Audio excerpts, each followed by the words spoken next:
Good morning, and good afternoon, and good evening, wherever you are joining us across the globe. My name is Kelvin Giraji.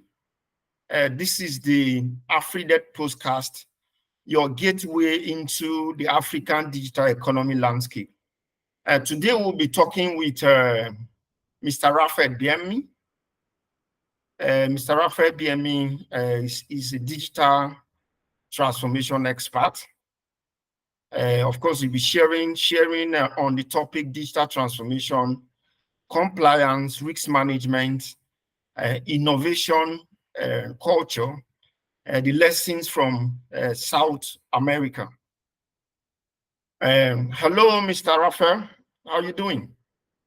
Hello, Kelvin. I'm right, very good. Thank you. And I hope you are also okay. Yeah, absolutely. I'm fine. Mr. Rafael, to take you on the first question, we would like to know what are the key drivers behind the digital transformation movement in Brazil? And then, of course, what lessons do you think are there in for the African digital economy landscape? Okay. Well, first of all, I must sorrow about my English. If you don't understand it, please ask me to repeat. This is the first time that I make something like that, podcast in English, and I think we have to push ourselves, and this is something that I will tell along this podcast. We have to get off of our comfort zone. So, responding your question, the Brazilian digital transformation is driven by some key factors. The first key factor is the government initiatives. The Brazilian government has implemented policies on digitalizing public services, like e-gov program is like a platform to make public services. Which seeks this platform seeks to provide more accessible and efficient services through technology to people, to the person who live in that city that was benefited by this platform. Africa can adopt a similar approach by investing in e-governance. In this e-governance is very important, which simplifies access to essential services and drives digital inclusion. The second key factor, and I must say, this is not all the key factors, but in my point of view, this is the most important, infrastructure development. This is significant investment in infrastructure, particularly in 5G technology and broadband. This have enabled greater connectivity here in Brazil. For Africa, the lesson is clear. You need to improve your infrastructure. This is foundational to supporting digital transformation.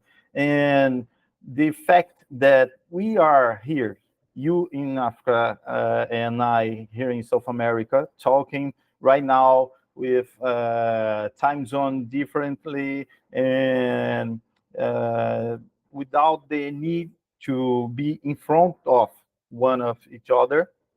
I think this is a great example of this importance of 5G technologies and the broadband and how world is working today. The third key factor, is the social impact. So the population are more and more tech. This has driving the need for more digital services in sectors like retail, education, and finance. The penetration of smartphones and digital services has created opportunities for the fintech and e-commerce companies. And I must say, the fintech companies are bigger and bigger here in Brazil. For example, we have a company named Nubank. Nubank have so no, not so many, but just a few years of existence.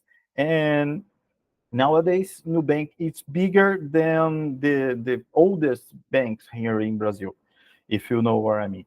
And Kelvin, if you don't understand something, please let me know at the moment, and we can make a different point of it. Okay.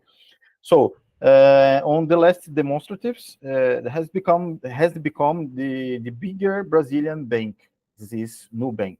African countries with similar population profiles can learn from Brazil this approach, adopting digital solutions to meet local demands. But overall, that digital transformation is based on innovation, innovation concept. So you can talk about digital transformation without talking about open innovation. If we can we can say like that, a takeaway for Africa is prioritizing public and private partnerships, improving infrastructure, and encouraging innovation in both the private and public sectors. This can accelerate digital transformation across Africa. Okay. So thank you, Rafa. Let me take you up on another question. How have the recent technological advancement, looking at Web3, looking at AI, blockchain, yes, how has it been adopted into the Brazilian businesses? And Okay. are they notable success story? The notable success stories, I don't remember anyone right moment. I can, if I remember, I can send to you later. But I can talk a little bit about this time. AI in finance, as I just say, using the Nubank example. The financial sector are adopting AI for improving customer service, fraud detection, personalized bank solutions. Nubank, one of the Brazil largest fintechs, actually the bigger fintech here in Brazil, use AI to enhance user experience by offering personalized financial products, and it has successfully disrupted the traditional bank industry. And an important thing that I think this is the most important thing when we talk about AI and finance. Actually, I already give you to that success story. But the most important thing that when we have the digital transformation on finance sector, we take off a lot of people who doesn't have any account on bank. Those peoples are no one to the government. And today, with the fintechs and the digital transformation on this sector, those people has an account, and they have a paper on the society as a client of a bank. This is a thing that we don't have before. And I think a key learning for Africa, the AI and blockchain have potential to transform all sectors like agriculture, finance, and I think this is the two sectors that are very important in Africa. Leveraging this technology, you can improve efficiency, enhance transparency, and drive economic growth, especially in industry that are critical to African economies. Okay, thank you. If you are just joining us, this Welcome. is the AfriDes Podcast. We are exploring the topic digital transformation, compliance, risk management, and the innovation culture, looking at the Brazilian and of course, South American experience. We've been talking with Mr. Rafael Biemmi, joining us from Sao Paulo, Brazil. Mr. Rafael, I know you've talked on, you've elucidated very clearly on some of the how small businesses are adopting some of the emerging technologies, that we have. But of course, I want to pick you up on that. So, what are the challenges that small businesses have been facing adopting these technologies? What are some of the challenges? The challenge too. Sorry. No, what are the challenges small businesses, particularly in South America, Okay. are facing in integrating some of these emerging technologies? Okay, so we have the legacy systems. So many Brazilian companies are still equipped with old IT infrastructure, making it difficult to integrate new technologies when you talk about AI and cloud computing without significant upgrades. So you have to make some bigger upgrades on your company, on the small companies, to get the new technologies like AA, AA and blockchain to adopt this on your routine daily routines. So this requires a heavy investment in the phased transition strategy. We have the regulatory environment. While Brazil has some progress establishing a regulatory framework for data privacy with its LGPD. So LGPD is our law similar to GDPR in Europe. It's a data privacy law, and compliance still have when we talk about this law, we are thinking in compliance, in conformity. So compliance still have the fame of complex and costly for business, when in truth it's exactly the opposite. If you have conformity, if you have compliance, and you make your risk management in a good way, you have continuous improvement, you adopt great value to the companies.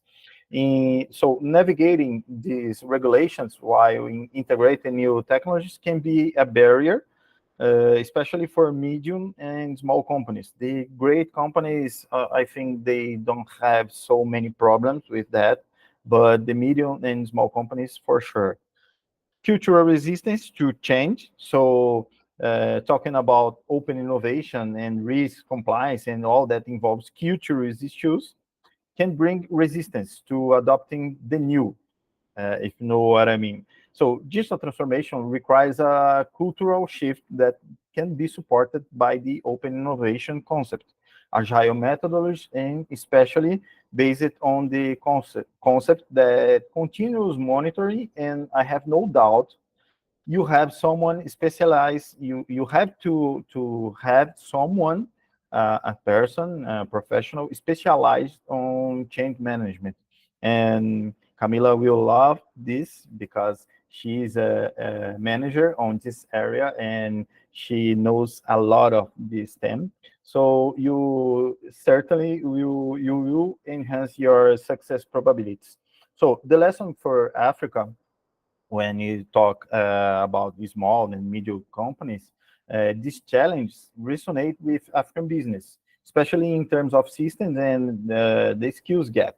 African business should focus on building some flexible infrastructure and easier technology adaptation, and invest in workers' qualification to ensure smooth integration of digital solutions. So you have to train people, you have to give the tool for people work with the new.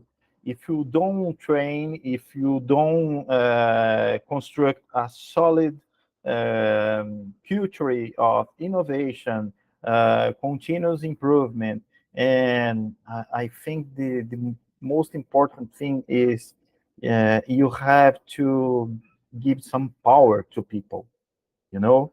If you don't give some power to people think of think out of the box, I think this will not work. Okay, thank you, Rafa. Uh, we know that digital transformation comes with a lot of risks, especially for small businesses and organizations. And one of the major risks in Africa, particularly, is around the fall in profit. You know, moving people away from their traditional way of doing things. Because what I've noticed is, especially I have been working with smallholder farmers for a very long time. And one of the challenges working with rural Africa is their level of adoption to change or innovation. The way they adopt or receive innovation is quite slow. They believe in their old ways of doing things. So my question will be that what are the risks associated with digital transformation in particularly in Brazil, and how how are organizations adjusting to fix those risks or address those risks?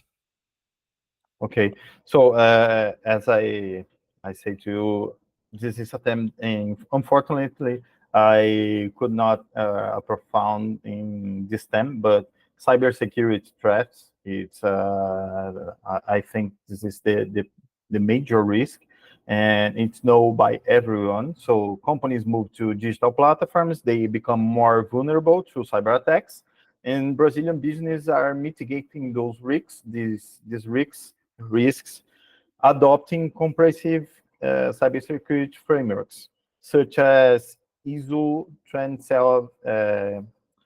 27001.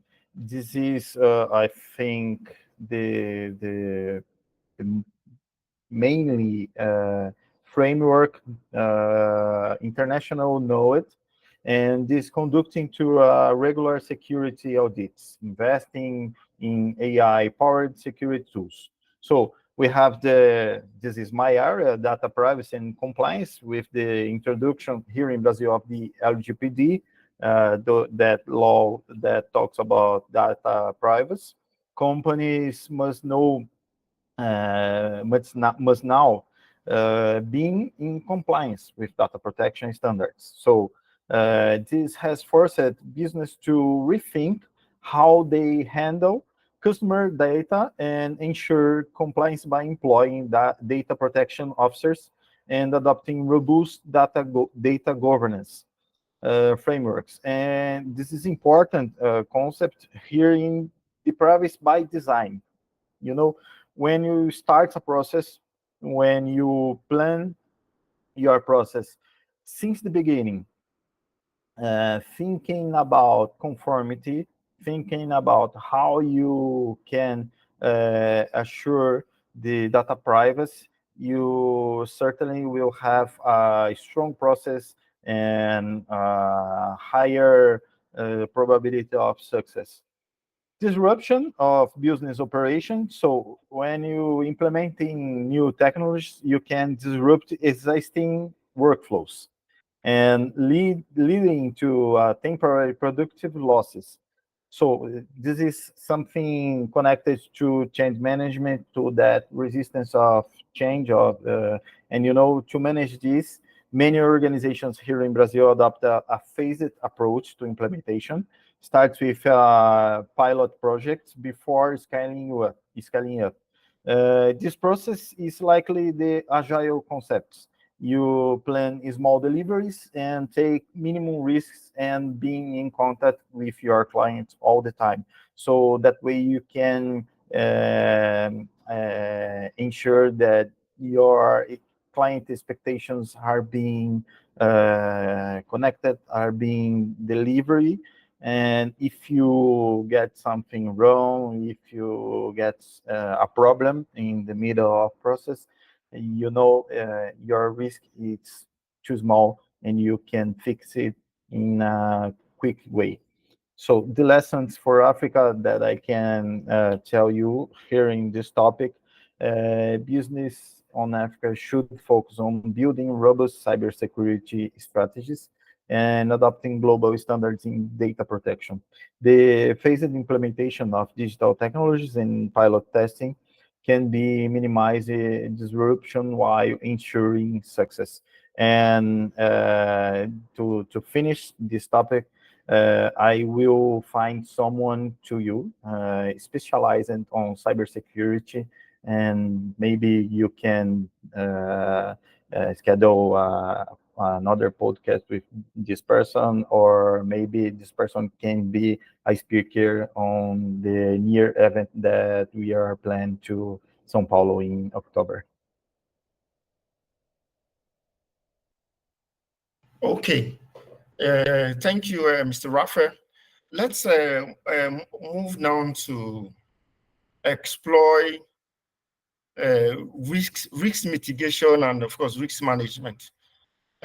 How do cultural factors influence risk perception and management strategies in this digital transformation as regards to the Brazil landscape or ecosystem? Okay, so this is a expression that I made up. I call this inertia tendency. Actually, I not made up this expression, but I adopt to this scenario. So this is more common. The inertia tendency. This is more common that you can even imagine. What and I am talking about. So the famous comfort zone, as I say to you in the beginning of our conversation, most part of the workers are used to their routine daily the same way without thinking as in PDCA frame. They don't have the habit to ask why they are doing what they are doing. So here I must recommend to all of you, you must read a book of Simon Sinek. The book no name Start with Why, and this is a very good book. I haven't finished yet, but I'm liking a lot, and I am a huge fan from Simon Sinek. And continuing, so here in Brazil, if you want to get me crazy, and not only here in Brazil, in any part of the world, if you are talking to me, if you want to make me crazy, you just need to say those words. It always are done on this way. So I ask you, Kelvin, just because you always do the same thing using always the same methods, it means that is the better way to do that thing. It means this is the more effective way, the best alternative to your customer, for your people when we are talking about government position. No, I responded to you. No, this is not an affirmative. We must thinking about our process. We must thinking about what are we doing, why I am doing this. If I can do better, if I can improve something, we must think. We must get off our comfort zone. And this maybe is the red flag on those risks. And red flag is a expression well known in risk management. We talking about here about culture question, this inertia tendency, because could make your digital transformation goes down. In relationship driving business environment in Brazil, trust and relationships are crucial. So I think the African business with often value relationships similarly can learn from this by ensuring that digital transformations are efforts in human centered and not put away the key stakeholders. But at the same time, you need to think by workers' view on position of mental health, life balance, and by management view in cost reductions to your company or government when you are talking about this position. So here we can talk about another theme that I advocate. This is the remote jobs, or at least the hybrid jobs. The COVID pandemic was a terrible, terrible global crisis. But in the other hand, the pandemic was responsible for a very good thing. Very good thing. The pandemic crisis increase digital transformation, accelerating a process that should happen in 10 years. So we have a process were expected to happen in 10 years. This process happened in 2 years, and this because COVID pandemic. We have to put all the people inside home from night to day, and how we can go on, how we can work if we don't have the remote possible, we don't have the hybrid possible. So adaptation to local realities, Brazilian companies have had to tailor global solutions to fit local realities, especially in regions with lower digital literacies. Africa can benefit from understanding how digital solutions in Brazil are designed to meet the needs of the diverse and often underserved population. The lesson align digital strategies with local cultures, values, and business practices. The digital transformation is not just about technology, but also about how it is perceived and used within a specific cultural context. Africa can draw parallels by ensuring that cultural norms are respected in the process of adopting new technologies. And to close this chapter, I must say you have to understand how your culture can be organizing with the digital transformation and make a specific digital transformation to Africa. There isn't a recipe. Which place with local works in a different way, and when you respect the culture and the important issues that you have on that country or that local, it's better for everyone. Okay, thank you. Yeah, moving forward to the educational institutions. What role do you think educational institutions and research organizations play in nurturing innovation in Brazil? So we have a very objective on. I have to be very objective on this role. When you talk about open innovation, we are talking about a huge network with several actors from several sources.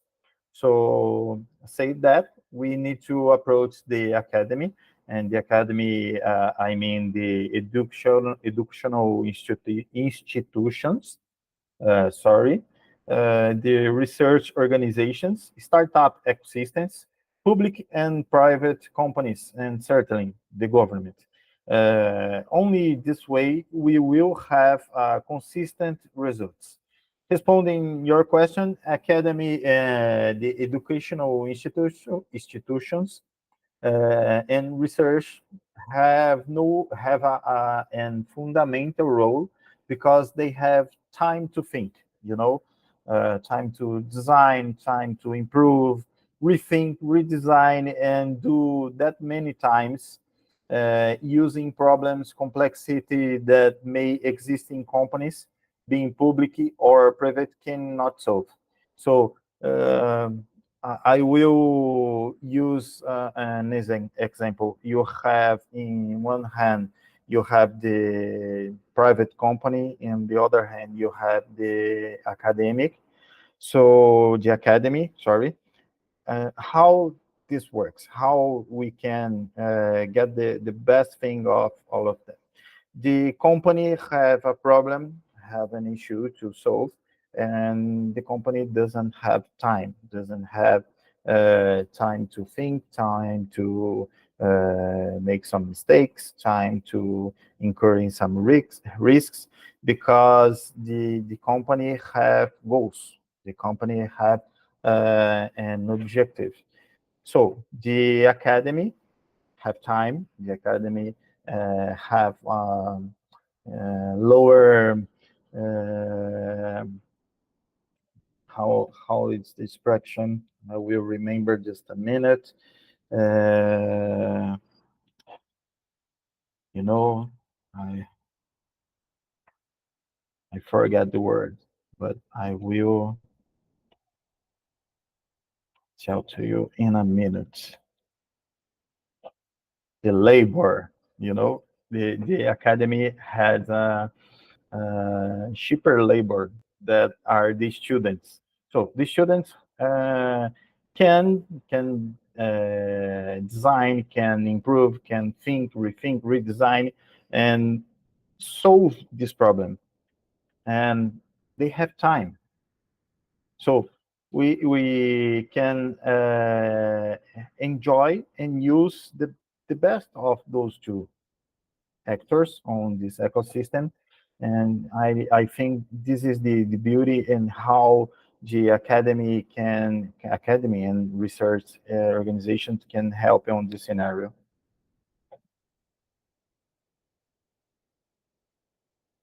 Okay, let me dive deeper a bit.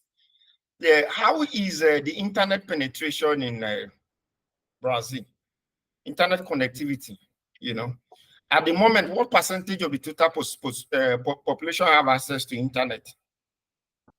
Uh, how many people here in Brazil have access to internet? Yes. Yes, yes. What's the I don't internet know the. connectivity? You know, I will because the case tell in in a Africa. minute. Let me highlight. Let me paint a picture. The case in Africa is internet connectivity is very low. You know, you Mm-hmm. get internet mostly in urban centers. When you go to rural areas, it is not there. So there's a huge gap in digital infrastructure and internet connectivity. So I just wanted to relate the case to the Brazilian experience. Like, what is it like, the internet connectivity in Brazil?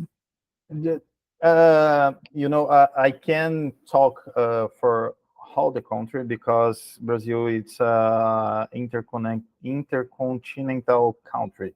We have a very extensive territory, and São Paulo is the most. Uh, just a minute. I am forgetting the words. Uh, development, development city, desenvolvida.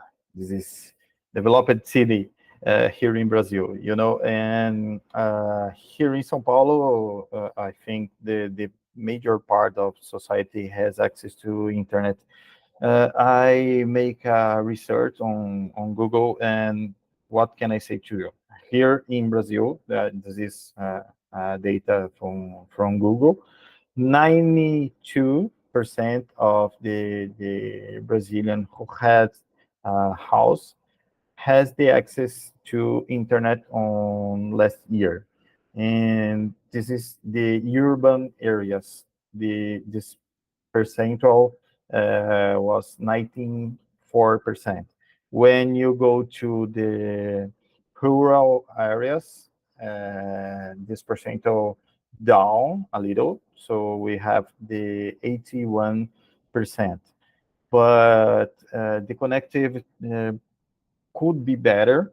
I already had the pleasure of being in other countries like China, like USA, like Chile.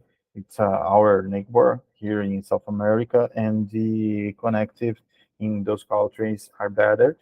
So, what can I say to you in Africa? If you could make some partnership, maybe with those huge companies, Samsung, and companies who provides access to internet, the Chinese and Korean companies. Maybe you can make some partnerships to those companies provides the internet access, and in change of, I don't know what you can make on this business, but I think this is something very, very common.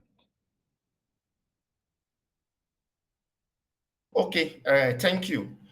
If you are listening to us anywhere, this is the AfriDes Podcast. We've been having a very, very um, how do I put it? A very, very informative session with Rafael Biemmi. And then we are drawing closer to the end of the podcast. Mr. Rafael, I would like you to close with what lessons can we learn from past failure or success or setbacks in digital transformation projects in Brazil? I don't understand the question. What lessons can we? Yeah, like I know the government have embarked on a major digital transformation project. Like here in Africa, particularly in Nigeria, sometime was in 2002, the government made a very big move by bringing in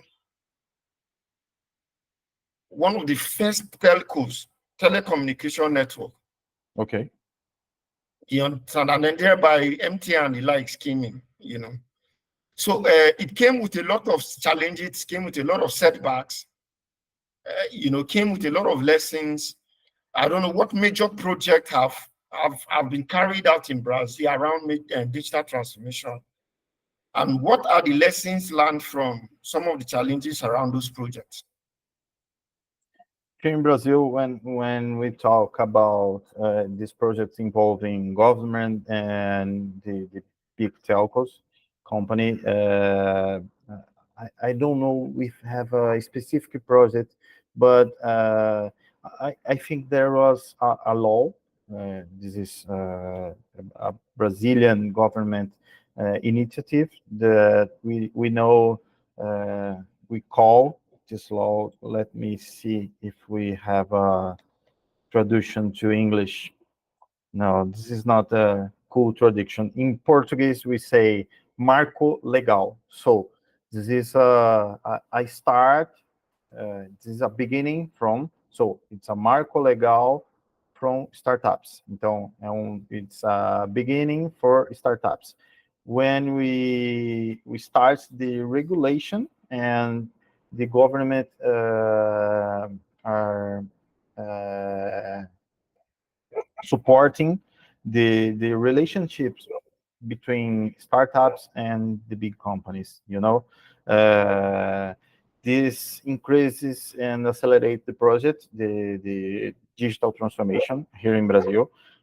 So today we have an ecosystem that made by incubators, accelerators. We have a strong open innovation system, and this make the companies starts to investing and stimulating new business from their own inside companies, and investing in like angel investors. So I have a company. This is a big company. I'm already okay. I have I already have a lot of money, but I want to invest in your startup. So I call you, and you work with me, and I take the risk off, because I'm investing in your company and not in my company. So if I lose money, if the project goes down, it's the startup name and not my big name that are already recognized, that will have problems. And I think this is very good because that accelerate in a lot the projects and digital transformation here in Brazil. So the thing that I want to know, that I want to tell you, that you need to build in a strong startup ecosystems. So stimulate people to create startups, to develop new solutions, and I think this a good project, initialized by a law, but it's a huge project here in Brazil that goes up. It work.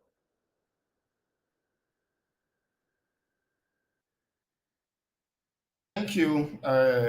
We have come to the conclusion of today's podcast. But Mr. Raphael, what would be your closing remarks? You understand, for looking at the topic digital transformation, compliance, risk management, and innovation culture, especially for African professionals and government.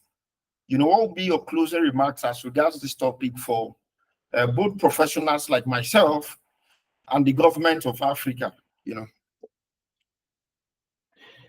I think the mainly remark, you need to think in people, how you could improve, how you could make people's life better.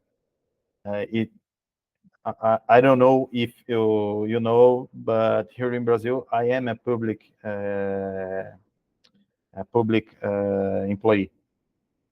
I am from a public company here in Brazil, and I have this very clear to me.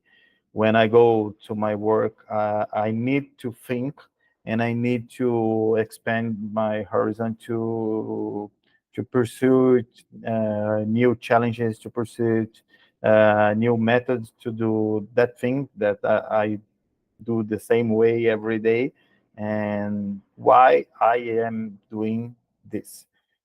When I know why I'm doing this, I think the things work better, and it's like music, you know, just flows. This is a remark. You need to think in people, and you need to think in conformity, in compliance, because when you use the compliance, when you do the risk management in a properly way, you increase value, and you have the objectives um, with success. This the two principal remarks that I can do. Thank you, Mr. Raphael. It's been a very, very amazing time out with you.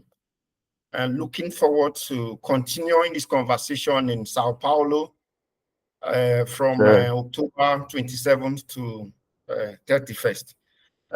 Thank you for making out time for us. Enjoy the rest of your day. Thank you. You too, Kelvin. My pleasure. I love it, and I hope you love it too. And certainly, we will see on October. Bye bye.